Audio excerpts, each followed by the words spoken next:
Y ahora sí, nos vamos a meter en el tema de historia de la semana. Estamos con Gaby Piro en la comunicación. Hola Gaby, buenos días.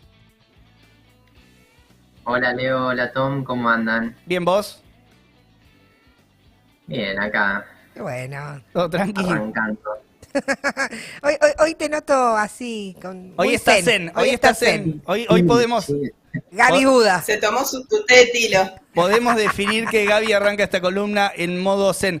Bueno, me gusta el clima así, ya veraniego y ya me pongo en onda qué tranqui. bien. Bien. So Bueno, jamming, jamming. ojo, ojo, porque dicen que esto va a durar poquito, que se viene la tormenta Santa Rosa, así que hay que estar No atentos. seas anti. No hay que ser tan anti tampoco. Bueno, no se puede ser anti ahora. Lo dice Tomás Máscolo.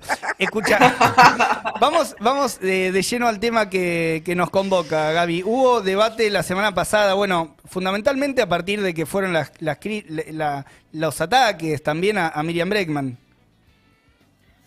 Sí, así es, digamos, todos vimos cómo el facho de Fargosi, después de atacar a la rusa, quedó totalmente mal parado porque, bueno, salieron un montón de organizaciones obreras, estudiantiles, figuras de derechos humanos a rechazar el ataque, pero como ya se dijeron muchas cosas, yo me quería detener en qué fue lo que dijo él y qué significa profundamente, digamos. O sea, él dijo o acusó, digamos, a Miriam Bregman de militante judía de izquierda y de no cantar el himno porque, bueno, o sea, sacaba de contexto una frase que decía no canto el himno porque no me representa porque soy de izquierda, ¿no? Una acusación en un sentido patriótico nacionalista.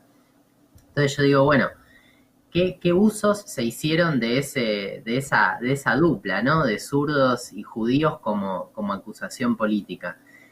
Y remontándome a la historia, a los ejemplos, encuentro uno que es clásico, digamos, que fue el caso de la Semana Trágica. Para ponernos un poquito en contexto, pensemos inicios del movimiento obrero argentino, comienzos del siglo XX, precisamente en 1919, 2 años después nada más de la Revolución Rusa. Es decir, incluso menos, porque es a comienzos del 19. Había un temor enorme por parte de las clases dominantes en todo el mundo a que cualquier cosa que tuviera que ver con manifestaciones vinculadas a la izquierda, vinculadas a el movimiento obrero, que se radicalizasen o que tuvieran alguna reminiscencia a la Revolución Rusa, bueno, pudieran generarles un problema de esa dimensión. Esto es Con lo cual, 1920, 1919. 1919, Bien. sí, enero del 19. Entonces, imagínense que frente a las primeras tendencias a la movilización se desata una feroz represión. ¿Y qué es lo interesante? Que esa represión, desde el punto de vista de lo que estamos charlando, se concentró específicamente en los judíos. ¿Por qué? Bueno, porque existía como una especie de paranoia entre las clases dominantes, la policía, la iglesia y los grupos derechistas a los que me voy a referir ahora, que asociaban el comunismo y a la izquierda con el judaísmo, ¿no? O sea, básicamente basándose en los prejuicios racistas de que como en Rusia había y en Europa del Este había mucha población judía, las, digamos, organizaciones de izquierda o revolucionarias estaban asociadas a el judaísmo y también asentándose en una realidad de que dentro de la tradición comunista, sobre todo en Europa, había una importante comunidad judía. Ahora bien, eso lo transformaron en una estigmatización. ¿Y en qué se tradujo eso? Por ejemplo, que el 16% de los detenidos en aquella represión, a partir de una huelga obrera, digamos, que después se transformó en huelga general, eran judíos, pese a que de ninguna manera ese era el porcentaje de judíos en la población. Es más, la policía ingresó en el barrio de Once, donde ya desde esa época había comunidades importantes judías, a quemar libros, a entrar en sus casas al grito de mueran judíos de mierda, mueran comunistas.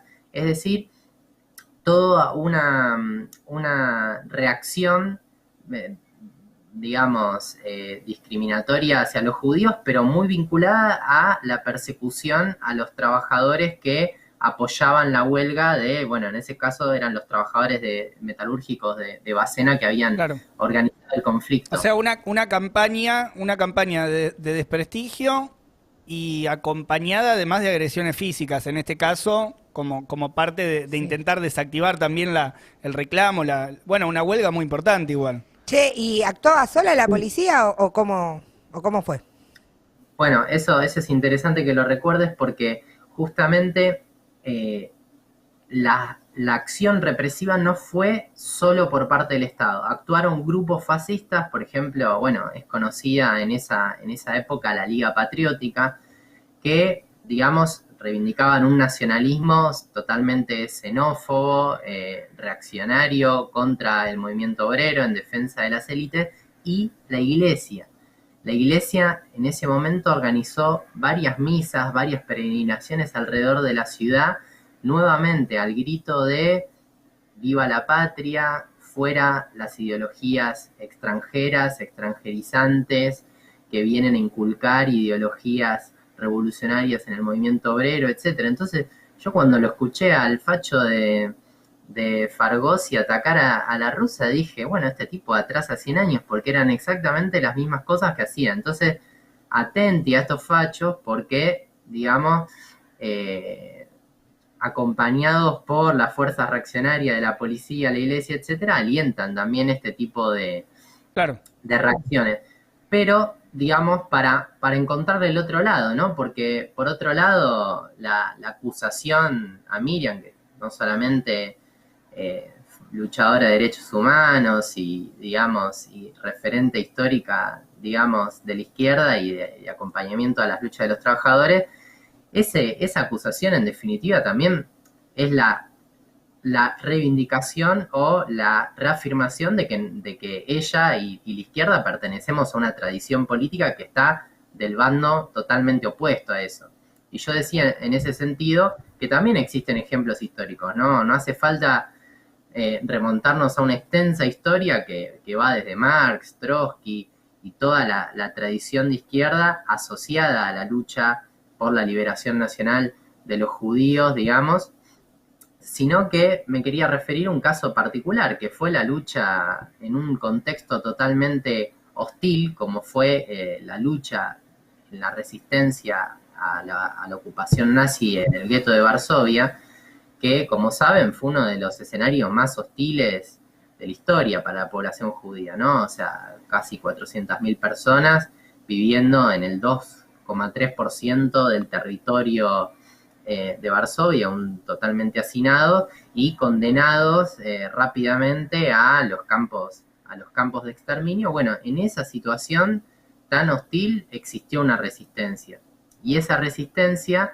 estuvo encabezada, digamos, por sectores de la izquierda judía, entre ellos una coordinación de lucha llamada ASOP, de la cual participaron núcleos trotskistas que en ese escenario tan difícil de persecución, de gueto, es decir, de encerrados por las tropas nazis, llegaron a realizar publicaciones periódicas, montar imprentas clandestinas, lograr armarse en relación con organizaciones que estaban en el exterior, hacer propaganda política dentro del propio gueto para organizar a otros sectores y efectivamente lograr establecer una resistencia contra la ocupación nazi en ese lugar. ¿Y cuál era su identidad? Eran justamente eso, eran población judía que se reivindicaba de izquierda, que se reivindicaba revolucionaria y que enfrentó consecuentemente al nazismo, no como por ejemplo las supuestas potencias democráticas que se enfrentaban